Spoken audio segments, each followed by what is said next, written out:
ओम शांति। आज मीठे बाबा के 30 तारीख के महावाक्य हैं। आज बाबा ने कहा, मीठे बच्चे, इस पुरानी दुनिया में जिस प्रकार की आशाएं मनुष्य रखते हैं वह आशाएं तुम्हें नहीं रखनी है, क्योंकि ये दुनिया विनाश होनी है। बाबा बोल रहे हैं, बच्चे तुम इस दुनिया से कोई आश मत रखो, क्योंकि कोई भी आश अब इस कलयुग की दुनिया की पूर्ण नहीं होनी है। क्योंकि सृष्टि नहीं रहेगी तो फिर आशाएं कैसे पूर्ण होगी। प्रश्न है, संगम युग पर कौन सी आश रखो तो सब आशाएं सदा के लिए पूरी हो जाएंगी। तो आंसर है, हमें पावन बन बाप को याद कर उनसे पूरा वर्षा लेना है। सिर्फ यही आश हो, इसी याद से सदा के लिए सब आशाएं पूरी हो जाएंगी। आयुष्मान भव, पुत्रवान भव, धनवान भव, सब वरदान मिल जाएंगे। सतयुग में सब कामनाएं पूरी हो जाएंगे। बाबा बोल रहे हैं, बच्चे इस समय सिर्फ तुम पावन बनने की चिंता करो, सिर्फ यही आश रखो, तो इसका रिजल्ट ये निकलेगा कि तुम्हें हर चीज प्राप्त हो जाएगी, सब आशाएं पूर्ण होंगी। तो गीत है, तुम ही हो माता, पिता तुम ही हो। ओम शांति।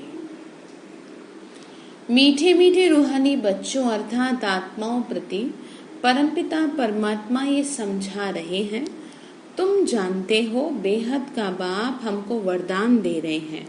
वो लोग आशीर्वाद देते हैं, पुत्रवान भव, आयुष्मान भव, धनवान भव। अब बाप तुमको वरदान देते हैं, आयुष्मान भव, अर्थात तुम्हारी आयु बहुत बड़ी होगी। वहाँ पुत्र भी होगा तो वो भी सुख देने वाला होगा। यहाँ जो भी बच्चे हैं वो कैसे हैं, दुख देने वाले हैं ना। सतयुग में जो बच्चे होंगे वो सुख देने वाले होंगे। अभी तुम बच्चे जानते हो बेहद का बाप हमको बेहद के सुखों का वर्षा दे रही है। बरोबर हम आयुष्मान अर्थात धनवान भी होंगे।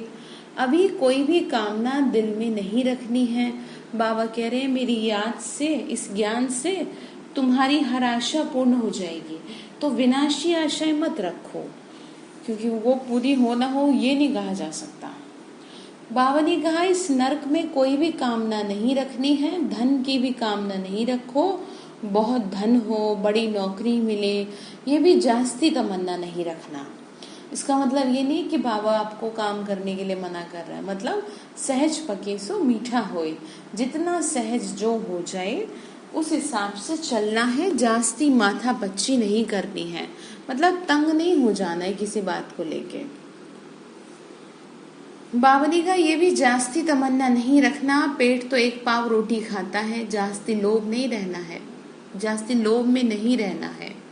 जास्ती धन होगा तो वो खत्म हो जाना है। बच्चे जानते हैं बाबा हमको स्वर्ग का मालिक बनाते हैं। तो अब बाबा कहते हैं, क्या कहते हैं, दे दान तो छूटे ग्रहण। कल भी कितना समझाया, उससे पहले भी समझा रहे हैं कि मुझे वचन दो, ठीक है। ये ध्यान रखो कि क्या नहीं करेंगे, कोई भी बाबा को किया वो प्रॉमिस तोड़ेंगे नहीं ना, विकारों को दिया वापस नहीं लेंगे। तो यहाँ पर भी समझा रहे हैं, कौन सा दान देना है, 5 विकार। ये 5 विकार है ना, ये दान में देने हैं तो ग्रहचारी छूट जाए और तुम 16 कला संपूर्ण बन जाओ। तुम जानते हो ना हमको सर्वगुण संपन्न 16 कला संपूर्ण यहाँ बनना है। 5 विकारों का दान देना पड़ता है ना। तो बच्चों को बाबा कहते हैं, मीठे बच्चों, आशा कोई भी नहीं रखो, किसी तरह की कोई उम्मीद मत रखो। जो जरूरत होगी, जहाँ जिस चीज की जरूरत होगी, जहाँ धन की जरूरत होगी, नौकरी की जरूरत होगी, XYZ किसी भी चीज की आपको जरूरत होगी, बाबा अपने आप पहले से पहले इंतजाम कर देगा। बस निश्चय रखो। बाबा कह रहे, मीठे बच्चों, आश नहीं रखो सिवाय बेहद के बाप से बेहद का वर्षा लेना है। बाकी थोड़ा समय है। बाबा ने कहा, बस यही आश रखो, मुझसे लेना है। बाकी थोड़ा समय है, गाया भी जाता है। बहुत गई थोड़ी रही, थोड़ी की भी थोड़ी रही। बाकी थोड़ा समय विनाश में है। इसीलिए इस पुरानी दुनिया से कोई भी आश न रखो, सिर्फ बस मुझे याद करते रहो। याद से बच्चों को सतो प्रधान बनना है। इस दुनिया में मनुष्य जो आश रखते हैं वो कोई भी नहीं रखो। बाबा बोल रहे हैं, इसको क्या कहेंगे, विनाशी आश जो लोग रखते हैं। बाबा ने कहा तुमको तो सिर्फ एक आश रखनी है कि हमको अपने बाप से सुख का वर्षा लेना है, किसी को भी दुख नहीं देना, एक दो के ऊपर काम कटारी नहीं चलाना, ये सबसे बड़ा दुख है। इसीलिए सन्यासी लोग स्त्री से अलग हो जाते हैं, कहते हैं इसने छोड़ दिया है। इस समय रावण राज्य में सब पतित पाप आत्माएं हैं। अभी बहुत समय कम है, बाबा समझाने दे रहे बच्चे, समय बहुत कम है। तुम अगर अब बाप की श्रीमत पर नहीं चलेंगे तो श्रेष्ठ नहीं बनेंगे। बच्चों को ऊंचते ऊंच बनना है, इसीलिए 5 विकारों का दान देना है, तो ये ग्रहण भी छूट जाएगा। बाबा समझा रहे बच्चे तुम्हें बहुत ऊंचे जाना है, इसीलिए अब इस गंदगी को खुद से दूर करो। सबके ऊपर ग्रहचारी है, बिल्कुल ही काले बन गए हैं, 5 विकार सबके ऊपर है ना, इसलिए कह रहे हैं। कहते बच्चे मेरे से वर्षा लेना है ना तो पावन बनो। द्वापर से लेके तुम पतित बनते बनते सतो प्रधान से तमो प्रधान बन पड़े हो, तभी तो गाते हो ना पतित पावन आओ, आके हमको पावन बनाओ। तो बाबा फरमान करते हैं, बाबा ने कहा भक्ति में तुमने मुझे बुलाया, अब मैं एक फरमान जारी करता हूँ कि अब पतित नहीं बनो, काम महाशत्रु को जीतो, इससे ही तुमको आदि मध्यंत दुख मिला है। बाबा कहते हैं तुम स्वर्ग में बिल्कुल पवित्र थे, अब रावण की मत पर तुम पतित बने हो, तभी तो क्या करते हैं, देवताओं के आगे जाकर सर झुकाते हैं। देवताओं के आगे जाके गाते हैं ना, आप सर्वगुण संपन्न हो, 16 कला संपूर्ण, संपूर्ण निर्विकारी। देवताओं की महिमा में ऐसा गाया जाता है। बाबा ने कहा क्योंकि खुद पतित है ना और हम विकारी हैं, ऐसे मतलब वो गाते हैं, दुनिया में जाते हैं ना, निर्विकारी होने से ही सुख है। बाबा कहते हैं हम आए हैं तुम बच्चों को निर्विकारी बनाने, अब तुम बच्चों को सब इच्छाएं छोड़नी है, अपना धंधा धोरी आदि भल करो और एक दो को ज्ञान अमृत पिलाओ, मतलब ज्ञान सुनाओ। गाया भी जाता है अमृत छोड़ विष काहे को खाए।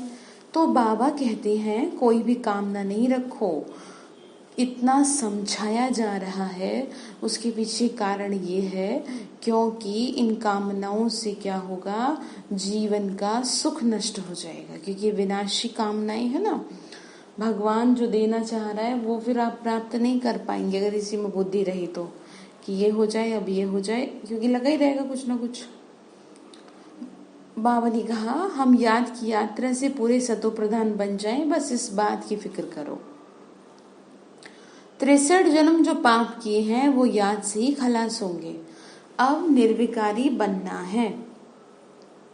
भल माया के तूफान आए परंतु पतित नहीं बनना, मनुष्य से देवता बनना है। तुम ही सतो प्रधान पूज्य देवता थे, फिर तुम ही पूज्य से पुजारी बने हो। बाबा कह रहे बच्चे तुम भूलो मत, तुम औरों जैसे नहीं हो, तुम देवता बनने वाली आत्माएं हो, तभी तो ये ज्ञान तुमको मिला है ना। हम निरोगी थे फिर रोगी बनते हैं, अब फिर से क्या बन रहे हैं, निरोगी बन रहे हैं। निरोगी अर्थात विकारों से मुक्त हो रहे हैं। जब निरोगी थे तो आयु बड़ी थी, अब तो देखो बैठे बैठे मनुष्य मर जाते हैं। और ऐसे भी कहा जाता है ना कि जो जितना विकारी होता है वो उतना ही रोगी होता है, और जो जितना योगी होता है वो उतना ही निरोगी होता है। विषय वासनाओं में रहने वाले मनुष्य रोगी की कैटेगरी में आते हैं। बाबा ने फिर कहा अब तो देखो बैठे बैठे मर जाते हैं, तो कोई की आश नहीं रखनी कोई को भी, ये सब छी आशाएं हैं। कांटे से फूल बनने के लिए एक ही फर्स्ट क्लास आश है, वो कौन सी है, बाबा कहते हैं मुझे याद करो तो तुम पुण्य आत्मा बन जाएंगे। संपूर्ण बनना है बाबा बस मुझे तो, अब ये आपको फिक्र रहनी चाहिए। इस समय सबके ऊपर राहु का ग्रहण है, सारे भारत पर राहु का ग्रहण है। फिर किसका चाहिए, फिर चाहिए बृहस्पति की दशा। तो तुम जानते हो अब हमारे ऊपर बृहस्पति की दशा बैठी है। भारत स्वर्ग था ना, सतयुग में तुम्हारे ऊपर बृहस्पति की दशा थी। इस समय किसकी दशा है, इस समय है राहु की दशा। अब फिर से किसकी दशा बैठ रही है, बृहस्पति अर्थात बाबा, ठीक है। वृक्षपति बाबा, बृहस्पति वृक्षपति, शिव बाबा को ही कहा जाता है। त्रेता में है शुक्र की दशा। देखो हर दशाओं का अर्थ भी बाबा ने समझाया है। जितना जो याद करेंगे, बहुत याद करेंगे तो बृहस्पति की दशा होगी। बाबा की क्या है, दृष्टि हम पर रहेगी। ये भी समझा दिया है ना, अब सबको वापस घर जाना है, इसीलिए बाप को याद करो तो विक्रम विनाश हो और फिर तुम उड़ने लायक बनो। माया ने तुम्हारे पंख काट दिए हैं, अब फिर से क्या मिल रहे हैं तुमको, पंख मिल रहे हैं। बाबा ने कहा अब तुमको मिली है ईश्वरीय मत। किसकी मत मिली है, ईश्वरीय मत मिली है ना, जिससे तुम सदा सुखी बनते हो। ईश्वरीय मत पर तुम स्वर्ग के मालिक बनते हो, विश्व की बादशाही ले रहे हो। ईश्वरीय मत से क्या होगा, पाप कटेंगे। याद करेंगे बाबा को तो अंतमति सुगति हो जाएगी। याद से ही विक्रम विनाश हो जाएंगे तो पवित्र बन जाएंगे। बाबा ने कहा मैं जो तुमको श्रीमत दे रहा हूँ, इस श्रीमत से तुम्हारे पाप कटेंगे और तुम्हारा अंतमति सुगति यानी अंत की जो गति है वो बहुत अच्छी होगी। याद से ही विक्रम विनाश होंगे ना, पवित्र बन जाएंगे। पवित्र आत्मा ही स्वर्ग के लायक बनेगी। वहां तुम्हारा शरीर भी निरोगी होगा और आयु भी बड़ी होगी और धन भी बहुत होगा। और वहां कभी धर्म का बच्चा नहीं बनाते। बाबा कहते हैं आयुष्मान भव संपत्तिवान भव, पुत्र भी एक जरूर होगा। इस समय बाप सभी को धर्म का बच्चा बनाते हैं, तो फिर सतयुग में कोई धर्म का बच्चा नहीं होता, एक बच्चा एक बच्ची योग बल से। बाबा ने कहा कि अपने आप ही बच्चे का जन्म होता है। पूछते हैं वहां बच्चे कैसे पैदा होंगे, वो है योग बल। जिसको यही नहीं पता कि योग बल है क्या चीज, या ये कहो कि वो इस तरह की जो बातें हैं वो वही पूछेगा कि उसे वो पता ही नहीं है कि योग बल है क्या। मतलब भगवान से जब हम जुड़ते हैं तो हमें क्या क्या प्राप्त हो जाता है उसको पता ही नहीं, तो वही ऐसी बातें पूछेगा। क्योंकि योग बल तो वो ताकत है जिससे दुनिया को कंट्रोल में किया जा सकता है। जैसे कि पहले ऋषि मुनियों ने योग बल से क्या क्या नहीं किया। बाबा ने का ड्रामा में ये भी फिक्स है, सतयुग में सब योगी हैं, मतलब कोई भोगी नहीं है, विकारी नहीं है। कृष्ण को योगेश्वर कहा जाता है। ऐसे नहीं, कृष्ण योग में रहते हैं। योगेश्वर अर्थात समझ रहे ना, एकदम पवित्र। वो तो पूरा पवित्र योगी है। ईश्वर ने सबको योगेश्वर बनाया है, तो भविष्य में योगी रहते हैं। बाबा ने योगी बनाया है। योगियों की आयु बड़ी रहती है, भोगियों की आयु छोटी होती है। मतलब बताया ना आपको, स्टार्टिंग में बताया, ईश्वर ने बच्चों को पवित्र बनाए, योग सिखाकर देवता बनाया है। यानी स्वयं से जोड़कर क्या बनाना, किस लायक बनाया है, देवता बनाया है। स्वयं से जोड़ा ना बाबा ने। बाबा ने कहा बच्चे इनको कहा ही जाता है योगी, देवता बना देते हैं योग सिखा के। योगी अथवा ऋषि पवित्र होते हैं ना, तो तुमको समझाया है तुम हो राज ऋषि, तुम राजयोग सीख रहे हो। किस लिए, राजाई पद पाने के लिए। तो इस समय बाप को याद करना। बाबा बोल रहे हैं बच्चे तुम इस समय अगर तुम मुझे याद करोगे तो राजाई पद मिलेगा, यानी स्वर्ग में रहने को मिलेगा। बाबा बोल रहे हैं फिर आगे कहा इस समय बाप को तुम्हें सिर्फ याद करना है, यहाँ कोई उल्टी आश नहीं रखनी कि बच्चा पैदा हो फिर भी विकार में जाना पड़े ना। काम कटारी चलाना, देह अभिमानी काम कटारी चलाते हैं। देही मतलब आत्माभिमानी काम कटारी नहीं चलाते। बाबा समझाते हैं पवित्र बनो। आत्माओं से बात कर रहे हैं, शरीरों से नहीं। उसको क्या मतलब, वो आत्माओं से इसलिए कर रहे हैं ना क्योंकि आत्मा तो भगवान की है, इसलिए समझा रहे हैं। अब ये काम कटारी नहीं चलाओ, पवित्र बनो तो तुम्हारे सब दुख दूर हो जाएंगे। तुमको स्वर्ग का मालिक बनाते हैं तो बाप कितना सुख देते हैं। बाप से क्या लेना चाहिए, पूरा वर्षा लेना चाहिए। समझ रहे ना, बाबा बता रहे हैं ऐसे मिलेगा सब कुछ मेरे से। फिर बाबा ने आगे कहा बाप तो गरीब निवाज है, गायन भी है ना, गाया जाता है ना, सुदामा ने 2 मुट्ठी चावल दी तो महल मिल गए। बाबा 21 जन्मों के लिए वर्षा दे देते हैं। ये भी समझते हो ना, मतलब भगवान को कोई जरा सा देता है, अगर भावना से देता है तो वो उसी में उसे बहुत कुछ दे देता है। ये भी समझते हो ना, आप सबको वापस जाना है। शिव बाबा की स्थापना के कार्य में जितना जो मदद करे। घर में यूनिवर्सिटी व हॉस्पिटल खोलो, बोर्ड पर लिख दो, बहनों और भाइयों 21 जन्म के लिए एवर हेल्दी और वेल्दी बनना है तो आके समझो। बाबा ने कहा अगर पॉसिबल है आपके लिए तो अपने घर में एक छोटा कमरा बाबा के लिए रखो, सेवा हो, उसमें मुरली चले, योग करे, भोग लगाए, बाबा के लिए बना दो, जैसे अपना बेडरूम बना के रखते हैं। रूम नहीं है तो चलो एक छोटा कोने में बिठा दो। एक एक सेकंड में एवर हेल्दी वेल्दी बनने का रास्ता बताते हैं। तुम सर्जन हो ना, सर्जन बोर्ड तो जरूर लगाते हैं। बाबा ने कहा देखो तुम ये सेवा कर रहे हो, ये सेवा तुम कौन सी कर रहे हो, मन किस कर रहे हो, लोगों के मनों को ठीक करने की सेवा है ना ये। इसलिए बाबा ने कहा तुम सर्जन हो गए तो तुम्हें बोर्ड पे बताना तो पड़ेगा ना, हम एक जन्म के सर्जन नहीं है, 21 जन्मों के लिए आपको सुखी बनाएंगे, ठीक है। नहीं तो मनुष्य को पता कैसे पड़े। तुम भी अपने घर में जाके बोर्ड लगा दो, मतलब जिसके लिए पॉसिबल है वो। कोई भी आए उसको 2 बाप का राज समझाओ, एक आत्मा का पिता, एक जिससे ज्ञान मिला वो पिता, एक जिससे जन्म मिला वो पिता। बाबा ने कहा बताओ हद की इम्पोर्टेंस है। हद के बाप से हद का वर्षा, और बेहद के बाप यानी परमात्मा से भी तो कुछ मिलता है, वो क्या मिलता है वो समझाओ। मामी कम याद करो तो मिले कुछ। प्रोजेक्टर प्रदर्शनी में पहले ये समझाओ, इस पुरुषार्थ से हम ये बनेंगे।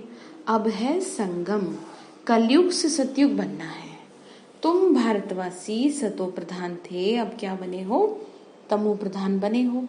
तो अब बाबा कहते हैं बच्चे मुझे याद करो तो तुम स्वर्ग के मालिक बन जाएंगे। अक्षर ही 2 हैं, कौन सा, अल्फ और बे। अल्फ यानी अल्लाह, बे मतलब उसकी बादशाही। भगवान के पास जो भी कुछ है वो सब बच्चों का है। इस याद से तो खुशी में रहेंगे ना। इस छीछी दुनिया में कोई भी प्रकार की आश नहीं रखो। यहाँ तुम मेहनत कर रहे हो किस लिए, जीते जी मरने के लिए, मतलब शरीर में रहेंगे, हर काम काज करेंगे, परिवार को भी संभालेंगे, लेकिन विकारों से मुक्त रहेंगे। इसको क्या कहते हैं, जीते जी मरना। वो तो मरने के बाद कहते हैं स्वर्गवासी हुआ, तुम सबको कहते हो। हम स्वर्गवासी बनने के लिए बाप को याद कर रहे हैं, उनको क्या पता स्वर्ग है क्या। क्यों, क्योंकि अभी जब ऐसे रहेंगे तभी तो मिलेगा ना वो द्वार भी, तो उससे सुख मिलता है फिर जब याद करते हैं बाबा को। इसलिए तो बाबा को याद करने से तुम कभी रोएंगे पीटेंगे नहीं। तूफान, बाबा ने कहा मुझे याद करोगे तो कभी रोना नहीं पड़ेगा, ध्यान रखो। तूफान माया के आते हैं, उसका ख्याल नहीं करो, माया के तूफान तो आएंगे। क्यों, क्योंकि ये है युद्ध। संकल्प विकल्प आते हैं तो मुफ्त में टाइम जाता है, फालतू की बातें दिमाग में चलती रहती हैं। तूफान तो पास हो जाएगा, सदैव थोड़ी रहता है, बातें हमेशा नहीं रहते, समय हमेशा एक जैसा नहीं रहता, लेकिन भगवान तो चला जाएगा ना, फिर कहाँ से लाओगे उसे, कौन आपको बैठ के पढ़ाएगा। अभी तो मुरलियों के माध्यम से समझाया जा रहा है। बाबा ने का टाइम कहाँ से लाओगे, फिर वेस्ट हो जाएगा, मुफ्त में टाइम जाएगा। सवेरे उठकर बाप को याद करो तो वर्षा मिले। ये धुन अंदर लगी रहे, बाप और कोई तकलीफ नहीं देते। बाबा ने कहा मैं तुमको और कोई तकलीफ मत दे रहा हूँ, कुछ कहता हूँ तुम्हें, सिर्फ बस मुझे याद करो, सबको भूल जाओ। क्यों कह रहे हैं भूलने के लिए, क्योंकि सब कुछ छूटेगा। इससे पहले कि छूटे और तुम्हें दुख हो तो तुम पहले से प्रैक्टिस कर लो कि कोई है ही नहीं, सब अपना अपना हिसाब पूरा करने आए हैं मेरे से। बाबा ने कहा सबको भूल जाओ, ये सब मरे हुए हैं, आपस में यही बातें करते रहो, मतलब ज्ञान की डिस्कशन करते रहो। बाबा अब तो सिर्फ आपको ही याद करेंगे, आपसे स्वर्ग का वर्षा लेंगे। टाइम रख दो, हम 3-4 बजे उठ के बाबा को याद जरूर करेंगे। चक्र भी याद रखना है, बाप ने हमें रचता और रचना की नॉलेज दी है। हम इस मनुष्य सृष्टि झाड़ को जानते हैं। हम 21 जन्म कैसे लेते हैं ये बुद्धि में है, बाबा क्या कह रहे हैं, देखो तुम्हें मैंने सारा राज समझाया है, तुम्हें ये भी समझ में आ रहा है ना कैसे जन्म लिए जाते हैं, कहाँ 84 लाख और कहाँ खाली 84। ये सारी बातें बुद्धि में है ना, कैसे 21 जन्म स्वर्ग में भी सुख पाते हैं। अभी फिर हम जा रहे हैं स्वर्ग में, फिर से आकर पाठ बजाएंगे। हम आत्मा है, आत्मा को ही तो राज्य मिलता है। किससे? बाप को याद करने से, और याद करने से वर्षे के हकदार बन जाते हैं। तो ये है राजयोग, स्वयं पे राज करने का योग। बाप को याद करो, बेहद के बाप द्वारा अनेक बार विश्व के मालिक बने हैं, फिर नरकवासी बने, अब फिर से क्या बन रहे हैं? स्वर्गवासी बनते हैं एक बाबा की याद से। कैसे बनेंगे? बाबा की याद से। बाप की याद से पाप भस्म हो जाएंगे, इसीलिए इसको योग अग्नि कहा जाता है। बाबा क्या कह रहे बच्चे, मेरी याद ही एकमात्र उपाय है तुम्हें पाप कर्मों से मुक्त करने का, इसलिए मुझे याद करो। इसको योग अग्नि कहा जाता है। तुम ब्राह्मण हो, राज ऋषि। ऋषि हमेशा पवित्र होते हैं, बाप को याद करते और राजाई का वर्षा लेते हैं। अब थोड़ी विकार के लिए आश रखनी है, ये छीछी आश है। अब तो पारलौकिक बाप से वर्षा लेना है। बाबा कह रहे बच्चे समय बहुत कम है अब, इसलिए तुम इस तरह की बातें बुद्धि में मत लाओ। बीमार होते भी याद तो कर सकते हो ना। बाप को भी बच्चे तो प्यारे होते हैं, तभी तो समझा रहे हैं। बाबा को कितने बच्चों को पत्र आदि लिखने पड़ते हैं, शिव बाबा लिखवाते हैं। ब्रह्मा बाबा जब थे तो हर एक बच्चे के लेटर का इंडिविजुअल रिप्लाई देते थे। फिर जैसे जैसे बच्चे बढ़े तो फिर वो भी पॉसिबल नहीं हो पाया। शिव बाबा केयर ऑफ ब्रह्मा, हम सब शिव बाबा के बच्चे ब्रदर्स हैं, यानी आत्मा है। रूहानी बाप आकर हमको पावन बनाते हैं, इसीलिए कहा जाता है पतित पावन। कौन है पतित पावन? शिव बाबा सभी आत्माओं को पावन बनाते हैं। बाबा कह रहे मैं किसी को भी छोड़ता नहीं हूँ। कहते हैं ना मुरली में, खास तुम बच्चों के लिए और आम सारी दुनिया के लिए। प्रकृति भी पावन बनती है, तुम भी जानते हो ना, सतयुग में प्रकृति भी पावन रहेगी। अभी शरीर भी पतित है, तभी तो गंगा में शरीर धोने जाते, पर वो तो पॉसिबल है नहीं, कितना ही धो लो। लेकिन आत्मा तो पावन होती नहीं ना, वो तो किससे होगी? वो तो होगी योग अग्नि से। जितना जितना तपेंगे भगवान की याद में, उतना आत्मा से पापों की मैल उतरेगी। अच्छा, मीठे मीठे सिक्की लदे बच्चों प्रति माता पिता बाप दादा का याद प्यार और गुड मॉर्निंग। रूहानी बाप की रूहानी बच्चों को नमस्ते। हम रूहानी बच्चों की रूहानी माता पिता बाप दादा को नमस्ते बाबा, नमस्ते। शुक्रिया बाबा, शुक्रिया। धारणा के लिए मुख्य सार है। बाबा ने कहा, पहली पॉइंट है, इस कलयुग की दुनिया में कोई भी उल्टी आश नहीं रखना। सतो प्रधान, संपूर्ण सतो प्रधान बनने के लिए ईश्वरीय मत पे चलना। बाबा ने कहा जो मैं तुम्हें दे रहा हूँ ना मत, उस पे चलना। पावन बनकर वापस घर जाना है, तुम्हें यही आश रखनी है, तभी अंतमति सुगति होगी। माया के तूफानों में समय नहीं गवा देना कि हाँ क्या करें, अभी तो हो ही रहा है ऐसे, बाबा माया आ जाती है, टाइम वेस्ट हो जाएगा ऐसे। वरदान दिया बाबा ने, निरंतर बाप के साथ की अनुभूति द्वारा हर सेकंड हर संकल्प में सहयोगी बनने वाले सहज योगी भव। क्या कहा? किसकी अनुभूति? बाप के साथ की अनुभूति, तभी तो सहज योगी बनेंगे। निरंतर बाप के साथ की अनुभूति द्वारा हर सेकंड हर संकल्प में सहयोगी बनने वाले सहज योगी भव। जैसे शरीर और आत्मा का जब तक पार्ट है तब तक अलग नहीं हो पाती, ऐसे बाप की याद बुद्धि से अलग ना हो, सदा बाप का साथ हो, दूसरी कोई भी स्मृति अपनी तरफ आकर्षित ना करे। बहुत ध्यान से सुनिए, किसका साथ? सदा बाप का साथ। इसको ही सहज और स्वतः योगी कहा जाता है। ऐसा योगी हर सेकंड, हर संकल्प, हर वचन, हर कर्म में सहयोगी होता है। उसका कुछ भी वेस्ट नहीं जा रहा, क्योंकि वो हमेशा भगवान की याद में है, तो हर वक्त सफल हो रहा है। सहयोगी अर्थात जिसका एक संकल्प भी सहयोग के बिना न हो, ऐसे योगी और सहयोगी शक्तिशाली बन जाते हैं। मतलब आपका उठना बैठना, बोलना चलना, खाना पीना, विचार, संकल्प सब बाबा के साथ हो, तो ये सब क्या हो जाएंगे, ये सब के साथ आप भगवान के सहयोगी बन जाएंगे और फिर शक्तिशाली बन जाएंगे। फिर योगी तो अपने आप ही हो गए, तो सहज हो गया ना, इसको कहेंगे सहज योगी। स्लोगन है, समस्या स्वरूप बनने के बजाय समस्याओं को मिटाने वाले समाधान स्वरूप बनो। मतलब ये नहीं किसी ने कोई गलती कर दी तो आप बार बार ये कहे जा रहे हैं, जो हो गया सो हो गया, सॉल्यूशन निकालो, तो ये ध्यान रखेंगे। तो बाबा ने आज हम बच्चों को बहुत ज़्यादा समझाया है, तुम्हें किसी तरह की कोई आश नहीं रखनी, क्योंकि इस दुनिया में कुछ भी परमानेंट नहीं है, और इस तरह की आश रखोगे तो फिर मेरे से कैसे कुछ मिलेगा। तो चेक करिएगा मैं क्या क्या, मेरी बुद्धि यहाँ की विनाशी चीज़ों में रहती है। अच्छा, ओम शांति।